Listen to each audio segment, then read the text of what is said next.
नमस्कार मैत्रिणींनो, खमंगमध्ये आपले स्वागत आहे.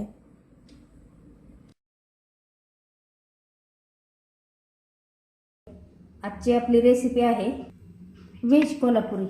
त्यासाठी साहित्य मी घेतलेले ह्या भाज्या घेतलेल्या आहेत. फ्लावर घेतला आहे, बटाटा घेतलेला आहे, शिमला मिरची, हा लाल भोपळा आहे, ही फरसबी आहे, फ्रेंच बीन्स आणि मटर, आणि हे मिरचीची पेस्ट आहे, लाल मिरचीची पेस्ट, टोमॅटो प्युरी आहे, कांद्याची पेस्ट, आलं लसूण पेस्ट. टॉस करण्यासाठी हे कांदा, शिमला मिरची, हिरवी मिरची. मसाल्यामध्ये बघू आपण, हे तमालपत्र आहे, मीठ, गरम मसाला, लाल तिखट, किचन किंग मसाला, हळद, थोडीशी हिरवी मिरची क्रश केलेली, आणि हे कांदा, आणि गार्निशिंगसाठी कोथिंबीर.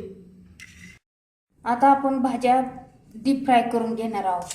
डीप फ्राय केलेल्या भाज्यांची टेस्ट वेगळीच लागते. सर्वात प्रथम आपण बटाटा फ्राय करून घेऊ.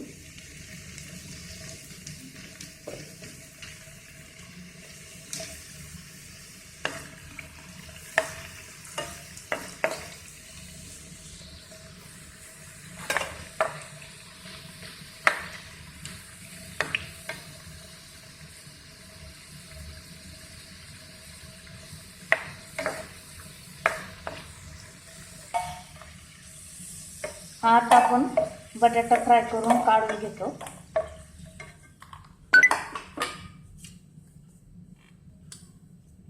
फ्लावर फ्राय करून घेऊ.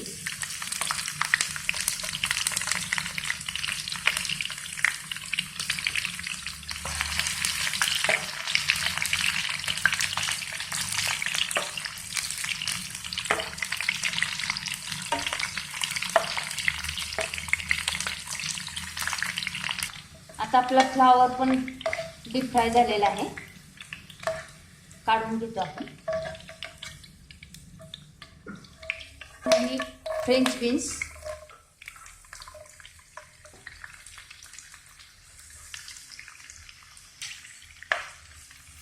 आता आपण ही शिमला मिरची, लाल भोपळा आणि फ्रेंच बीन्स एकत्र टाकून फ्राय करून घेणार आहोत. आता हे आपले भाज्या ह्या पण फ्राय झालेल्या आहेत. भोपळा, शिमला मिरची, फरसबी.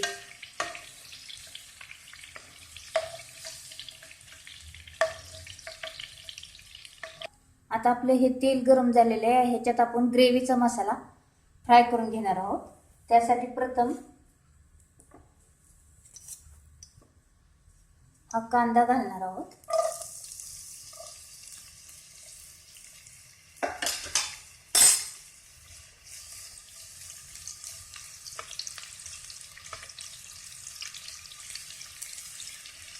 कांदा फ्राय होत आला की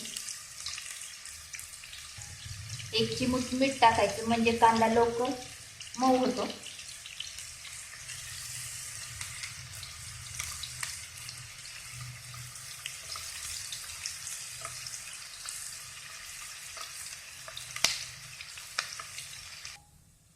आता त्याच्यामध्ये हे तमालपत्र टाकून देऊ. ही कांद्याची पेस्ट, तळलेल्या कांद्याची पेस्ट करून घेतलेली आहे. 2 चमचे ही लाल मिरचीची पेस्ट आहे, ते 2 चमचे आपण टाकून देऊ.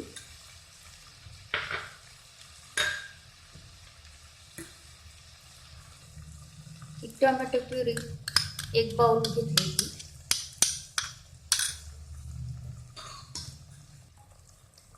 मटर टाकून देऊ.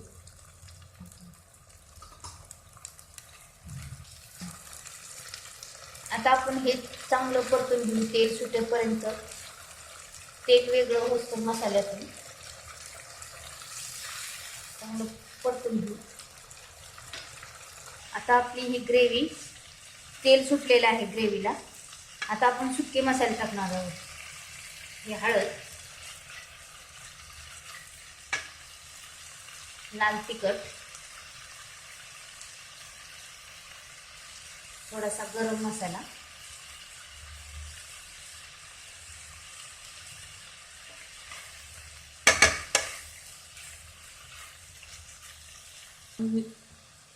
आणि आता मीठ घालून देऊ.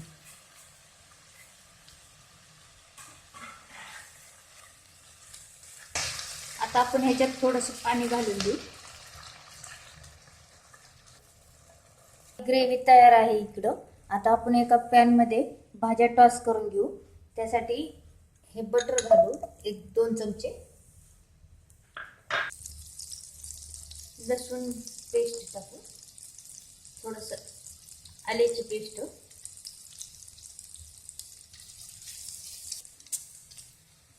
ही हिरवी मिरची,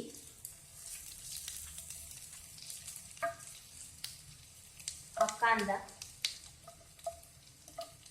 आणि शिमला मिरची हे आपण टॉस करून घेऊ.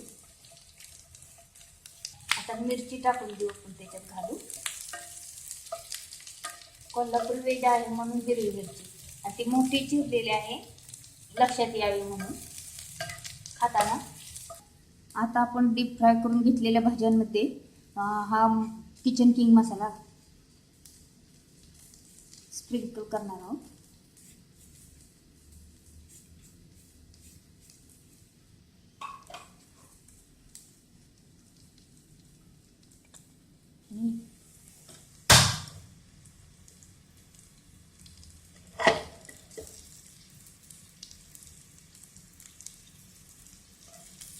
भाज्या घालून देणार आहोत.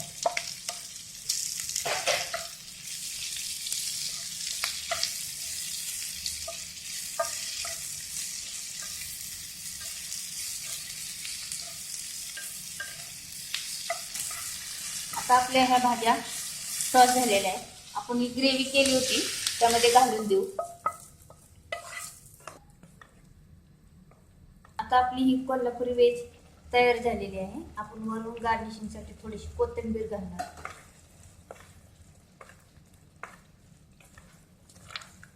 आता आपली भाजी तयार आहे. वेज कोल्हापुरी सर्व करून घेऊ.